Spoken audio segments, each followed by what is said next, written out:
The bounty hunters. So what's so urgent? Pukey asks as he examines the wall console that's suddenly lit up next to him.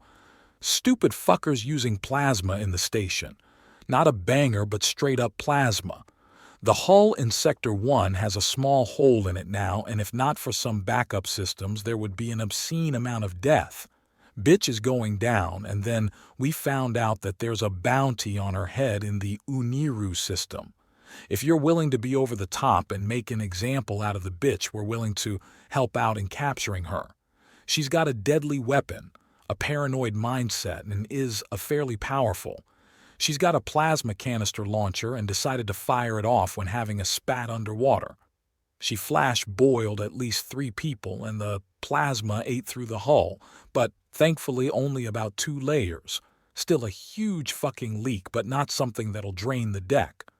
So she's got a modified plasma launcher that waterproofs the stuff? Think impact grenade launcher with a plasma payload. There are a lot of ways water messes with conventional weapons, and she found a way around them. It shoots little torpedoes that make a big boom on impact. Hoagie clarifies before the image of him moves to the side to show an AKA woman with clear eel-like traits. Is she more like a moray or electrical? Electrical. We have a survivor in the form of a Hydro Nagasha, but she's going to be going into a healing coma or living with some truly nasty scars. She was speaking with our target but wasn't in any shape to say anything. Okay, what's the name of our next payday? She's going by Aqua A Aquados at the moment. Her real name is Melissa Glaze. She came in on bulk transport and kept her head down before blowing her stack and blowing a hole in the hull. It's looking like some kind of deal gone bad, but Melissa is still in Deck 1 and I've been watching the ways in and out. Good, inform me if she moves to another deck. We'll take her down. Quick, calm, and without collateral. Thank you. Don't worry about keeping it quiet, though. In fact, I insist you make it loud. Stupid should not only hurt, but have examples made out of it. This way people learn, Hoagie says, and Pukey nods. All right. So we've got a clear to operate blatantly and are encouraged to do it. That's actually great. Most of the girls on the station are smartening up and not taking the bait anymore. How many have you got anyways? The current tally puts several billion credits in numerous taken bounties just waiting to be delivered. You play it right and you'll be able to make a station of your own with all the money you're making on the station. Oh! That is an idea. A station dedicated to helping out bounty hunters and training them. Get a place where there's talent just waiting to be picked up and sent out. Anyway, here's all the information we've got on here. If she shifts decks, I'll tell you. Hoagie promises and Pukey nods before grinning. He brings out his communicator and downloads all the information before calling Bike. Hey buddy, were you listening in? He asks, and there's a pause. That means yes. Start slapping a plan together while I gather the team. This is going to be an interesting one. We don't have a lot of underwater expertise beyond the walking subs and Mustard's girls. On it, Bike replies quickly. I've got a few ideas already. I'll need to do some digging with chemicals, though, and do some math. Excuse me. She slithered through the water with ease. Things were grittier and cloudier in this part of Deck 1. The cameras didn't have even half their normal range or ability, so she could move more freely. Stupid bitch had tried to cheat her, and now she was being hunted again. She could feel it, electrical currents slowly making their way through the water. It was a useful trick she had taught herself when she was younger. Her body made electricity and she was resistant to it, and with just a touch of axiom could sense it. It moves in nearly perfect silence, which isn't something that happens in a place like this unless you're looking for or avoiding trouble.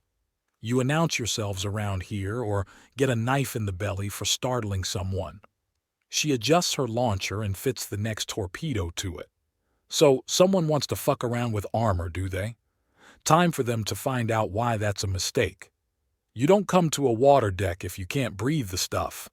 She fires the torpedo from the wrist-mounted launcher and smirks to herself. It's right on target for wah-boom.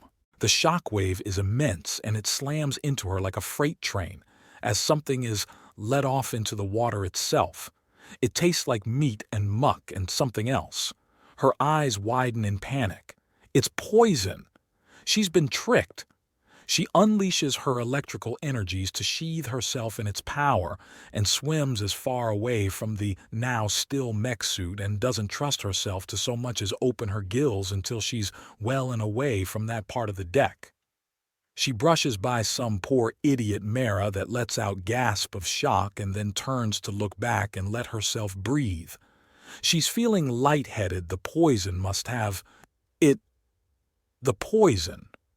Her vision swims and there's a flash of alarm as her launcher slips from her numbing hand. That should be the end of all of it. She's too close to a hard surface and the torpedoes are weighted to the head. If they hit, they haven't hit. She tries to look down and feels something in her arm. There are tiny needles there as her mind fills with gunk and muck. Her eyelids weigh so much and hey, this is Roth. We've got her. Crazy girl is out cold and waiting for pickup. Roth says into her waterproof communicator and there's a chuckle from the other side. Good job, girls. We're grabbing our remote control mech suit now. What was on it? A big forward-held shield with a waterproof capsule of potassium, some meat, and a few chemicals that taste nasty but aren't all that dangerous. So it was all just a big scare? Andrea asks as she starts wrapping up Melissa. You bet. The thing about people on the run is that they're paranoid. If they've got a way out that looks safe, then you can bet your bottom dollar they'll go right down it if you give them a nice big scare. Makes setting up traps nice and easy. Bike sends out. So what are we doing with this thing? Roth asks as she lowers down to the level of the weapons that Melissa dropped when she passed out and Andrea caught to prevent from exploding.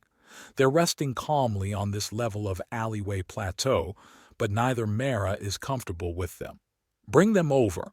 We're going to reverse engineer the things and outfit our subs with them, Bike says, and Roth takes a deep breath before letting it out. Yes, you're getting your own version too, don't worry.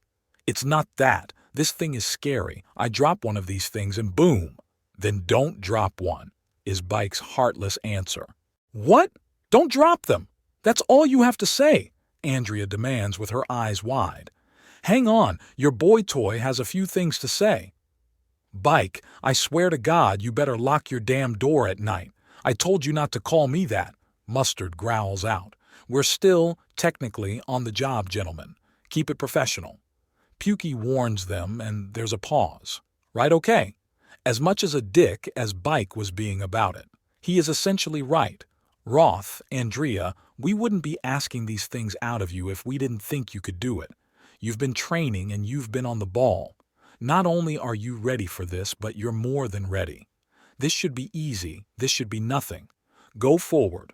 You can do it. You've both lived in Octaren Spin for years. You know how to move, how to get around, and how to survive and thrive. This is easy street for you both, Mustard says in a warm tone, and neither girl can stop themselves from smiling a little. What the hell is going on? A new voice asks in a trinity, and both girls look up and to the left at the sound and see a massive Lidris looking down at them. She blew a hole in the station, so we're wrapping her up before she stupids all of us out into the void of space, Roth says after a moment. With that thing? What is it? The Lidris asks, as one of her bodies lowers to examine the launcher and mini plasma torpedoes. Impact plasma bomb designed to be, Andrea begins, and the Lidris jerks away, and then there's a blast of water as she swims away hard and fast, tail and massive claws working in tandem. She's fast. She's the smart one. Why do we have to carry these things? Roth demands, and neither of them catch the sigh of frustration from the still active communicators. Because I've got the target, Andrea offers, and Roth gives a yank at Melissa's tail. I'll take her and you take the bombs. No, I've already got her. You don't need to worry about that cousin. I'm fine. Andrea insists. You really should. Roth cuts herself off when she hears something and turns to see Mustard swimming up with his shirt and boots off and a rebreather and goggles on. There's a distinctly annoyed look on his face. I'll take the bomb. No, it's all right, I've got it. Andrea answers, letting go of Melissa, and both of them quickly head down for the launcher and mini torpedoes on the plateau below. Mustard lets out a muffled shout, and they both look to see him with his hands out in front of him in a grasping motion, as if trying to stop them despite the distance. How about we both take it, and we take it carefully, Roth suggests, and Andrea nods. There's a sound of relief from Mustard, and he continues to swim up. A few minutes later, all three of them are slowly. By Andrea and Roth's standards, Mustard is working hard here, swimming towards the rest of the group with the walking subs. One of the two is carrying the damaged third bridle style as the second waves them over, a spear gun at the ready. Catch of the day there. We're getting a small bounty from the station and a second, much bigger one when we hit the Uniru system. Stupid bitch shouldn't have blown a hole in the bulkheads, Pukey announces from underwater speakers hooked onto the belt of the walking sub. I see Mustard got impatient to see his girls again. There is a flurry of motions from Mustard as he shoves Melissa towards Pukey, who catches the unconscious eel aka. He can be vaguely seen smirking through his faceplate. Come on, let's get this idiot stacked up with the rest of the terminally stupid for a later payment. The public declaration made, the group turns and starts to swim away with Mustard holding onto Melissa's tail to hitch a ride rather than swim himself. It's considerably faster than his highest swim speed. So what's the big deal with the weapon? You guys can't use it in the station, it's not going to be useful at all, Andrea asks. It's an underwater armor-penetrating explosive. This makes it perfect for both our mech suits and you girls in question.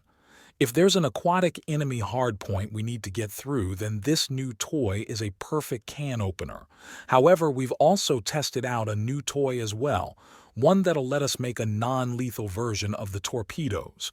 Same thing, except it's just a potassium explosion underwater. The pressure won't crack the hull and it'll rock the world of anyone that you decide to use it on. Maybe even pulp the organs. So keep some distance from your targets, all right? Why would we need a non-lethal underwater weapon, or a non-lethal ranged one? We've got our needles, we can take out anyone, right? Roth asks as she swims with them. Mustard makes a few gestures and she giggles a little at the sight of him trying but unable to talk. His lack of a shirt is also a plus in her book. It takes another 5 minutes to get to the waterlock and then into the shuttle that takes them back to the chain breaker. Pukey keeps carrying Melissa as the sub had been insulated against electrical discharges as well, that if she were to wake up then she'd just exhaust herself against him. You two girls did good. I know things are a little intimidating when you first start to get into the groove of things, but trust me, it gets a lot easier. Today you grabbed a bomb, tomorrow you'll plant one of your own. Mustard assures them and they look somewhat pensive. Hey, you've been training for this. You'll be fine. If you say so, Roth says glumly.